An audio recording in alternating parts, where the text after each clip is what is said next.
नमस्कार। लोहिया महाविद्यालय चूरू के एम कॉम प्रीवियस ABST के विद्यार्थियों का स्वागत।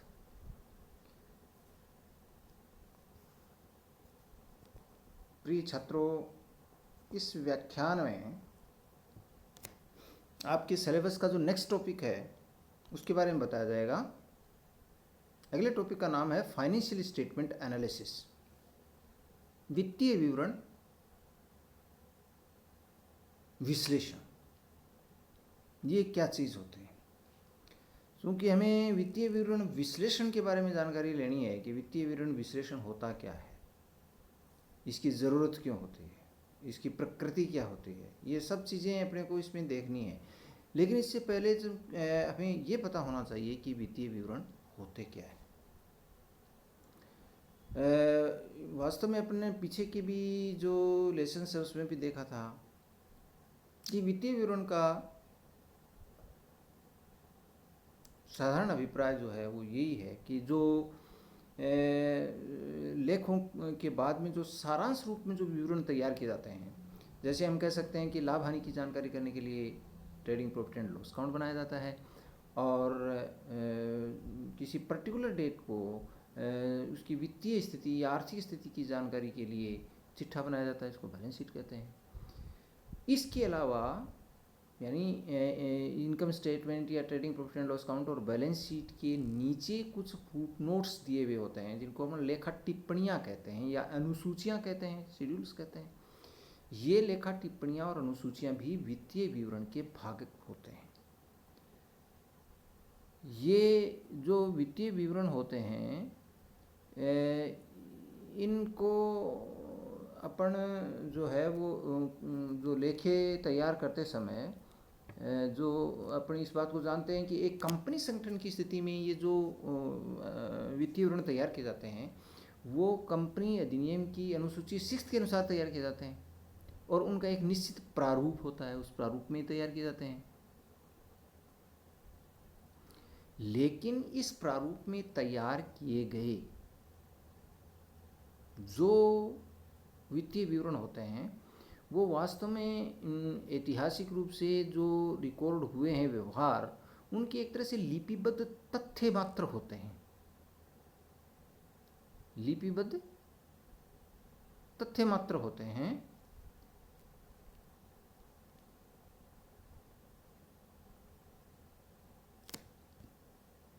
इसलिए जब तक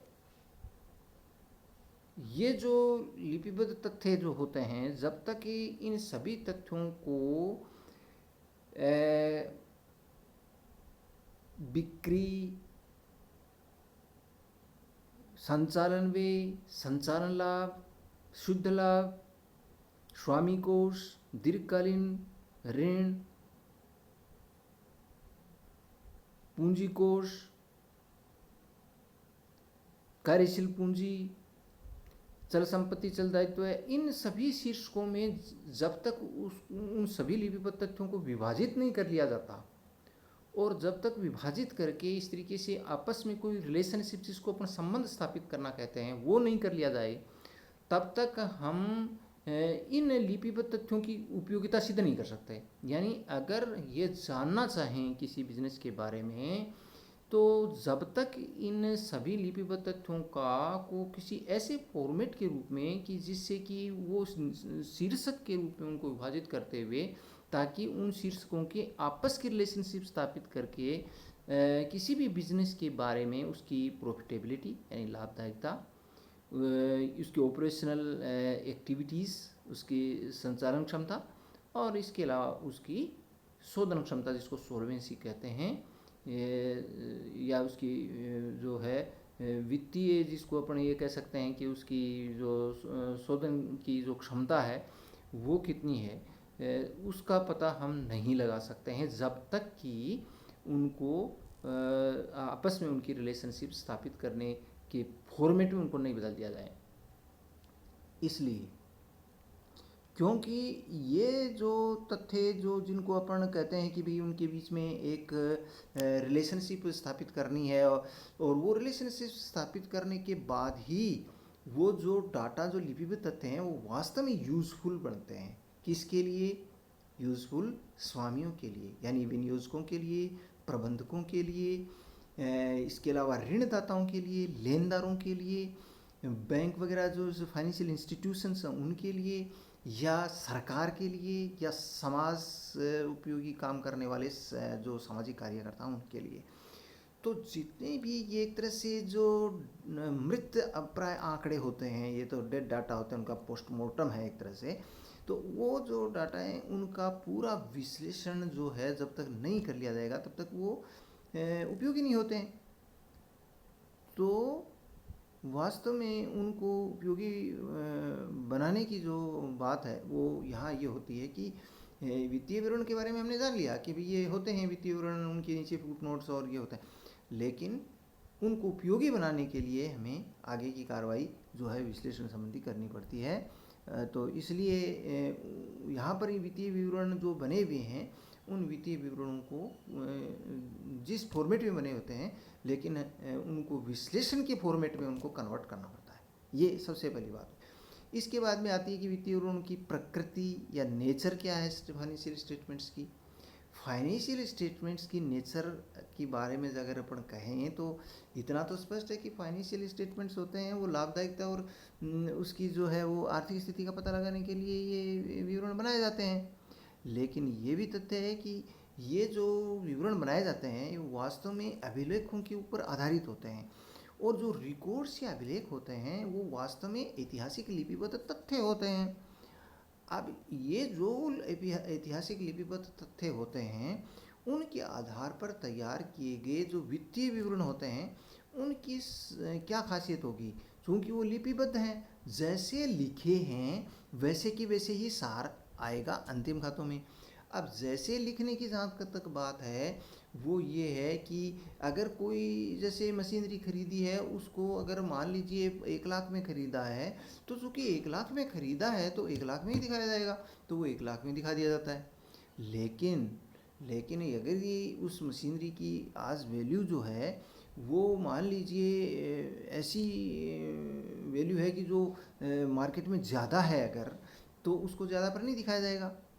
विशेष तौर से हम कह सकते हैं कि जैसे भूमि है, एक लैंड का टुकड़ा आज से 10 साल पहले मान लीजिए 1 लाख रुपए में लिया, आज उसकी वैल्यू 1 करोड़ रुपए होती है, तो फाइनेंशियल स्टेटमेंट्स के अंदर उसको 1 लाख यानी कॉस्ट पर दिखाया जाएगा, क्योंकि वो ऐतिहासिक तथ्य है, वो लिपिबद्ध तथ्य है, वो रिकॉर्ड के रूप में वही चलता जाएगा। तो वो वास्तव में जो चिट्ठा होगा वो सही वास्तविक वर्तमान स्थिति को प्रकट नहीं करेगा। तो ये उनकी एक प्रकृति। ऐसे ही कुछ तथ्य ऐसे होते हैं जो रिकॉर्ड किए जाते हैं उस टाइम उनको व्यक्तिगत निर्णय से प्रभावित होता है। तो जब व्यक्तिगत निर्णय से रिकॉर्डिंग प्रभावित होगी तो फिर फाइनेंशियल स्टेटमेंट्स को अपन ये कैसे कह सकते हैं कि वो एकदम सटीक हो गए। जैसे स्टॉक का इवैल्यूएशन लागत या बाजार मूल्य में से कम पर किया जाता है। नॉर्मली हम ये एक प्रिंसिपल अपनाते हैं, लेकिन ये कोई ज़रूरी नहीं है कि व्यक्तिगत रूप से अगर कोई है तो हो सकता है कि लागत पर भी उसका इवैल्यूएशन कर ले या उसकी बाजार मूल्य पर भी कर ले। तो अभी व्यक्तिगत निर्णय के कारण से उसके ऊपर उसको लिखी जाने वाली जो राशि है उसके कारण से फाइनेंशियल स्टेटमेंट्स प्रभावित हो जाएंगी।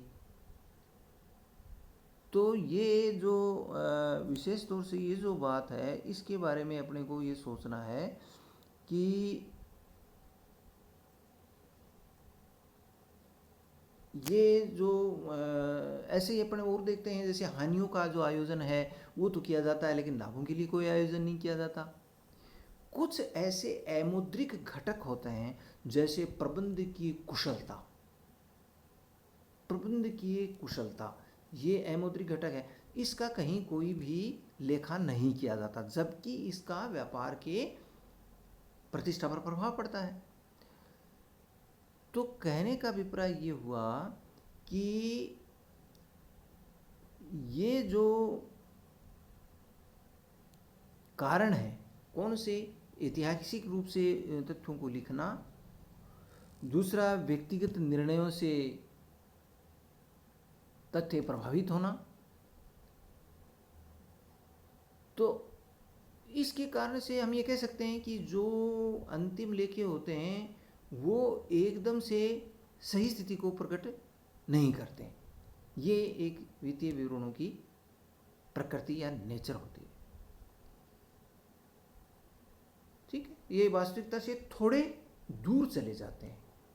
यही बात अपने कही है कि ये एकदम से अपन इनको वास्तविक, ये इनकी एक प्रकृति हुई। अब बात आती है कि need for the analysis of financial statements. Financial statement यानी वित्तीय विवरण विश्लेषण की आवश्यकता क्यों महसूस हुई? तो वित्तीय विवरण विश्लेषणों की आवश्यकता क्यों महसूस हुई, ये बात अपन अब तक काफ़ी हद तक समझ गए होंगे कि ये तो केवल लाभ हानि का और आर्थिक स्थिति का पता लगता है वित्तीय विवरण से, कि लाभ हानि का तो क्या है, नेट प्रॉफिट देख लिया तो लाभ हानि का पता लग गया। तो लेकिन इनके विश्लेषण की आवश्यकता इसलिए पड़ेगी कि यदि ये जानना हो कि लाभ का तो पता है लेकिन लाभदायकता का पता नहीं है, यानी प्रॉफिट का पता है लेकिन प्रॉफिटेबिलिटी का पता नहीं है। लाभ और लाभदायकता में क्या फ़र्क होता है? लाभ तो एक एब्सोल्यूट फिगर होती है, लेकिन लाभदायकता कंपेरेटिव होती है। जैसे एक तो मान लीजिए 1 लाख रुपए लाभ कमाया, तो एक तो 10 लाख रुपए लगा के 1 लाख कमाया, एक 20 लाख रुपए लगा करके 1 लाख कमाया, तो लाभदायकता पहले वाली पोजीशन में ज़्यादा होगी। यानी इन वे परसेंटेज व्यक्त की जाएगी और रिलेशनशिप होगी उसकी, चाहे वो सेल्स पर हो, चाहे कैपिटल एम्प्लॉयड पर हो, या किसी और जो कंपोनेंट से उसका कंपैरिजन करते हुए कोई रिलेशनशिप स्थापित की जाए। तो लाभ का पता होता है लेकिन लाभदायकता की जानकारी नहीं होती। ऐसे ही ऑपरेशन जो एफिशिएंसी होती है प्रबंधकों की, उसको जानने के लिए भी बहुत से रेशियोज कैलकुलेट किए जाते हैं, तो वो करने पड़ते हैं। तो हम कह सकते हैं कि ऑपरेशनल एफिशिएंसी जानने के लिए, और इसके अलावा जो उसकी जो फाइनेंशियल या जिसको अपन कहते हैं सोल्वेंसी है, वो ऋण शोधन क्षमता जिसको अपन कहते हैं, कि उसके द्वारा जो लिए गए कर्जे हैं उनके भुगतान करने की क्षमता कितनी है, उनकी भुगतान करने की क्षमता कैसे, जैसे बैंक से लिया या अल्पकालीन लेनदार हैं तो उनको चुकाने की उसकी कैपेसिटी कितनी है। तो उसके लिए हम टू जज द फाइनेंशियल पोजीशन और सॉल्वेंसी ऑफ दी कंसर्न, वो रिलेशनशिप वाली चीज़ें हम कैलकुलेट करते हैं।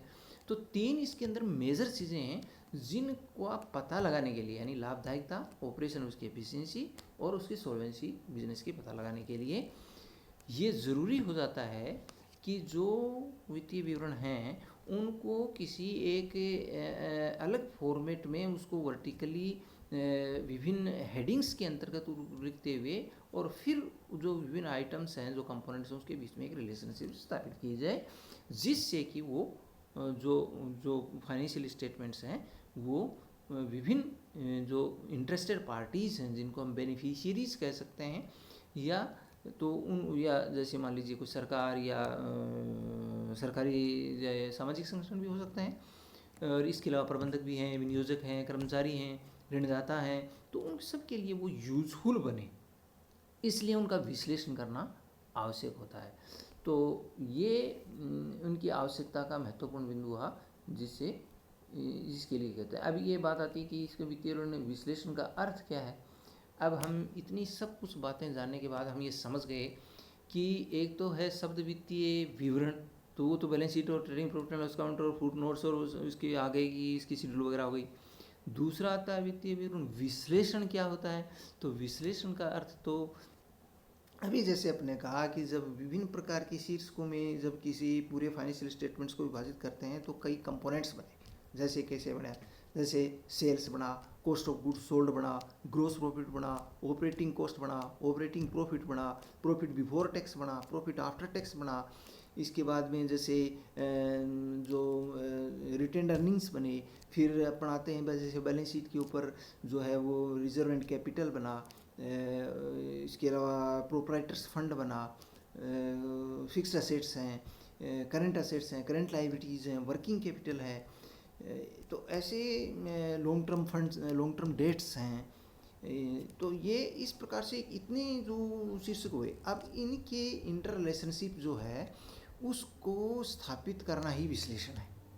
स्थापित करना और उससे स्थापित करने से जो रिजल्ट्स निकलते हैं उनको ही अपन वित्तीय विवरण का विश्लेषण कहते हैं। तो ये एक तरह से जो तथ्य होते हैं उनको वैज्ञानिक रूप से उनको मतलब आपस में उनको विन्यासित करते हुए उनके बीच में रिलेशनशिप स्थापित की जाती है, और इसी तभी उससे आगे अर्थपूर्ण निष्कर्ष निकल सकेंगे। तो ये इसमें जो है वो एक तरह से अपन ये कह सकते हैं कि इसके अंदर जो विश्लेषण में 3 मुख्य बातें होती हैं। पहली तो इसमें सूचनाओं का संकलन किया जाता है, जो इन्फॉर्मेशन होती है, फाइनेंशियल इन्फॉर्मेशन, जैसे trading profit and loss account, balance sheet है, ये वित्तीय सूचनाएं प्रदान करते हैं। तो सूचनाओं का संकलन हुआ। फिर उसके बाद में उन सूचनाओं की सहायता से जो विभिन्न घटक हैं, जैसे मैंने भी बताया आपके sales, operating cost, operating profit, इन विभिन्न घटकों के बीच में संबंध बनाना, संबंध स्थापित करना, यानी एक तरह से इनकी रेशियोज निकालना कंपेरेटिव करके, और उसके बाद में इनके इवेल्यूएशन यानी मूल्यांकन का काम। ये 3 महत्वपूर्ण एस्पेक्ट जो हैं वो एनालिसिस के होते हैं, यानी together the information, then making relationship and then evaluation, तो उनका मूल्यांकन करना। ये 3 महत्वपूर्ण कार्य जो हैं वो विश्लेषण के अंतर्गत आते हैं। अब बात आती है व्याख्या, इंटरप्रिटेशन की, किसको कहते हैं। व्याख्या या निर्वचन वास्तव में जो विश्लेषण किया गया है उस विश्लेषण के बाद की कार्रवाई जो है वो निर्वचन या व्याख्या की आती है। जो विश्लेषण तो किए गए उसके अंतर्गत तो सो मैनी रेशियोज कैलकुलेट किए गए विश्लेषण के अंतर्गत। अब उन रेशियोज के आधार पर ये बताना कि उसकी लाभदायकता कितनी अच्छी है in comparison to other firms of the same industry और in the comparative from the same business for the last 5-10 years, तो उसका कंपैरिजन करते हुए देना कि उसकी प्रॉफिटेबिलिटी कैसी है। दूसरी बात, उसकी जो ऑपरेशनल एफिशिएंसी है, उसकी संचालन की क्षमता है, जो उसकी एक्टिविटी है, उसके बारे में बताना कि उसकी ऑपरेशन संचालन क्षमता कितनी अच्छी है। और तीसरा, उसकी शोधन करने की क्षमता कितनी अच्छी है या खराब है, इस बारे में निष्कर्ष या सुझाव प्रकट करने को हम निर्वचन कहते हैं। एक तो बात होती है कि एनालिसिस किया, उसके बाद में उसके रिजल्ट्स को इंटरप्रेट किया और लिखा कि भाई हाँ ये हमारी स्थिति है। इसको लिखना, सार रूप में, निष्कर्ष रूप में लिखने को हम क्या कहते हैं, उसका निर्वचन करना कहते हैं। तो ये अगर ऐसा नहीं किया जाएगा तो केवल जो डाटा जो एनालाइज किए और परसेंटेज के वैल्यू मिलती है, उससे एक सामान्य ज्ञान वाला व्यक्ति ये पता नहीं लगा सकता कि वास्तव में मैं जानना चाहता हूँ वो हालत इसकी कैसी है। जैसे मान लो एक व्यक्ति उसको ऋण देना चाहता है, अब उसने रेशियो कैलकुलेट करके रख दिए, उससे उसको क्या पता लगेगा। वो ये कहे कि ये रेशियो के आधार पर, इस विश्लेषण के आधार पर ये कहा जाता है कि वास्तव में ये संस्था ऋण देने काबिल नहीं है, ये या ऋण देने काबिल है, आपका दिया हुआ पैसा डूबेगा नहीं और आपको रिटर्न भी जो कॉन्ट्रैक्ट में होगा वो मिलेगा। अब ये इस तरीके की जो एक तरह से बात होती है उसको हम निर्वचन करना या व्याख्या करना कहते हैं। तो अगर ऐसा होगा तभी वो सूचना उपयोगी बनेगी। इस प्रकार से हम क्या कह सकते हैं कि वित्तीय विवरणों का विश्लेषण इन विवरणों की सूचनाओं को विभिन्न पक्षकारों यानी विनियोजकों, प्रबंधकों, सरकार, ऋणदाताओं, इन सब के लिए उपयोगी बनाने का कार्य वित्तीय विवरण विश्लेषण के अंतर्गत किया जाता है। अगर वित्तीय विवरणों को उपयोगी बनाना है तो उनको विश्लेषण और उनका निर्वचन करना ही पड़ेगा। तो ये एक महत्वपूर्ण एस्पेक्ट है जो कि प्रबंध लेखांकन के अंतर्गत संपन्न किया जाता है। प्रिय छात्रों, आगे की जो चैप्टर्स होंगे उनके अंदर ये एक आपके बेस का काम करेगा, यानी जब तक वित्तीय विवरणों का विश्लेषण नहीं हो जाता आगे की कार्रवाई डिसीजन मेकिंग की नहीं हो सकती। अगर निर्णय लेना होता है, किसको निर्णय कौन लेगा, ऋण देने वाला भी ले सकता है, प्रबंधक भी ले सकते हैं, तो इंटरेस्टेड पार्टी लेनदार भी ले सकते हैं, कर्मचारी भी ले सकते हैं, कि जो कोई निर्णय लेना चाहेगा तो उस निर्णय लेने वाले पक्षकार, बेनिफिशियरीज, स्टेक होल्डर्स, जो इंटरेस्टेड पार्टीज, उनको कुछ भी कहो, उन व्यक्तियों को जो है वो ये विश्लेषण का सहारा लेना ही पड़ेगा। तो इसलिए एक महत्वपूर्ण एस्पेक्ट हुआ वित्तीय विवरणों का विश्लेषण क्या होता है, ये हमने यहाँ पर समझा। तो आज के लिए हम इतना ही। नमस्कार।